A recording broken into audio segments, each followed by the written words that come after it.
A todos a paz do Senhor Jesus. No capítulo 3 do livro de Lamentações de Jeremias, no versículo 39 diz: De que se queixa, pois, o homem vivente? Queixa-se cada um dos seus pecados. Esquadrinhemo-nos os nossos caminhos e provemo-los e voltemos para o Senhor. Irmãos, hoje nós vivemos uma realidade cristã em que tudo é motivo de queixa e de reclamação diante de Deus, como se Deus estivesse errando no seu projeto, nos seus propósitos para com as nossas vidas, como se Deus não estivesse vendo as nossas aflições, as nossas lágrimas, como se Deus não estivesse atento ao nosso sofrimento. Mas Ele está. A questão é que as atitudes são nossas. Nós somos livres para tomar as nossas decisões. Nós somos livres para tomar as nossas atitudes. Nós somos livres para abrir o nosso coração, seja para quem for. Nós somos livres. A questão é de que depois nós nos queixamos com Deus. O que tinha Adão para se queixar com Deus? Foi a mulher que tu me deste? Sendo que Deus aparecia para eles toda a virada do dia. Deus se relacionava com eles. Deus deu um jardim. Deus deu paraíso a eles. E só deu um mandamento, do qual eles não deveriam comer da árvore do conhecimento do bem e do mal. Era só isso. E Deus se apresentava, eles poderiam pedir conselho: Senhor, por que não? Senhor, será que nós não podemos? Senhor, e se a gente comer? Senhor, e o Senhor ia conversar, ia explicar, ia interagir, ia convencê-los. Então, de que se queixa? Poderia se queixar Adão e Eva simplesmente dos seus pecados, das suas decisões precipitadas, em dar ouvidos à serpente, em dar ouvidos a outros que não eram Deus e que não queriam o bem deles, que eles não discerniram. Então hoje, do que se queixa você? Muitas vezes nós estamos nos queixando também das nossas decisões precipitadas, das pessoas que nós achamos que muitas vezes gostam de nós.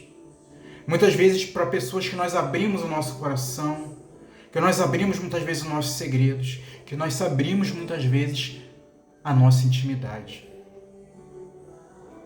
E que nós deixamos com que aquela pessoa fale aquilo, achamos que ela está falando aquilo que é para nos ajudar, mas simplesmente queremos ouvir aquilo que está no nosso coração, que nós já sabemos que não é o que Deus quer. Do que poderia se queixar ali Caim? O Senhor chegou diante de Caim: Caim, o pecado jaz à tua porta, mas domina sobre ele. Caim tinha inveja do seu irmão, o matou. Mas do que podia ele se queixar com o Senhor? Se Deus avisou, se Deus orientou. E muitas vezes nós estamos assim: Deus está orientando, Deus está falando, Deus está dando oportunidades. E nós estamos errando um para com os outros. Não simplesmente cometendo assassinatos, mas muitas vezes não estendendo uma mão. Não simplesmente conversando. Não perguntando muitas vezes como foi o seu dia. Muitas vezes estamos matando, mas matando em silêncio, com as nossas atitudes, com as nossas indiferenças, com a nossa falta de amor ou um amor fingido. Do que se tinha para se queixar Sansão, do qual ele tinha um voto de nazireado feito ali pela sua mãe, e a sua mãe com certeza o explicou, porque ele sabia o que não deveria fazer. Ele sabia, não é à toa que ele contou para Dalila o que não era, que ele não poderia fazer. Foi preso pelos filisteus, foi humilhado e morreu dentro do templo dos filisteus, dentro de um templo pagão. E hoje, será que não estamos tomando também as atitudes de Sansão? Estamos nos queixando diante de Deus? Estamos nos queixando porque eu estou nesse relacionamento, estamos nos queixando porque essas coisas estão acontecendo, porque eu estou preso, porque eu ainda não tenho libertação. mas você está respeitando o voto que você fez para com o Senhor, de fidelidade, de amor, de zelo pela sua palavra, pelas suas revelações. Aí depois vai se queixar com Ele. Ele já te orientou, te aconselhou. Não adianta depois que está lá dentro do templo dos filisteus, simplesmente querer que tudo volte ao normal. Sansão ainda orou e Deus o abençoou, mas ele morreu lá dentro. Precisamos tomar cuidado com as nossas decisões. Às vezes oportunidades maravilhosas surgem diante de nós. Decisões que muitas vezes demoramos a tomar, tomamos. E nós muitas vezes queremos voltar atrás, queremos desistir, queremos desperdiçar oportunidades. Oportunidades muitas vezes de sermos felizes. Não sejamos como Caim, não sejamos como Adão, não sejamos como Sansão. E o que Judas poderia se queixar? Tentou devolver as moedas, mas o estrago já tinha sido feito. Poderia ter se arrependido, mas tomou a pior decisão de todas, a de tirar a própria vida. Do que poderia se queixar Judas? Entregando o mestre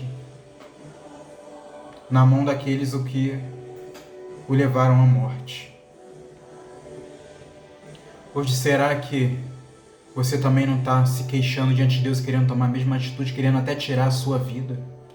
Mas Deus é rico em misericórdia. Ele diz que um coração contrito Ele não rejeita. Nós o amamos porque Ele nos amou primeiro. Depositai sobre Ele toda a vossa ansiedade, porque Ele tem cuidado de vós. Mostra que Ele enviou o Seu Filho para morrer no nosso lugar. Ele quer todos os dias cuidar, aconselhar. Não estejais inquietos por coisa alguma, antes as vossas petições sejam todas conhecidas diante de Deus com súplicas e ações de graça. E a paz de Deus, que excede todo entendimento, guardará os vossos corações e os vossos sentimentos em Cristo Jesus. Então coloca tudo diante de Deus, se derrama diante de Deus um coração contrito que Ele não rejeita. As misericórdias do Senhor são a causa de não sermos consumidos, as misericórdias do Senhor não têm fim, diz em Lamentações 3 também. A partir do versículo 19, elas se renovam a cada manhã. Então, se você decidiu algo errado, se você tomou uma decisão errada, se você está tomando decisões erradas, está se queixando, culpando a Deus, falando que é Deus, Deus não está vendo, Deus não está nisso, se coloque-se diante dele, que um coração contrito e quebrantado, Ele não rejeita. Uma oração sincera, Ele não rejeita.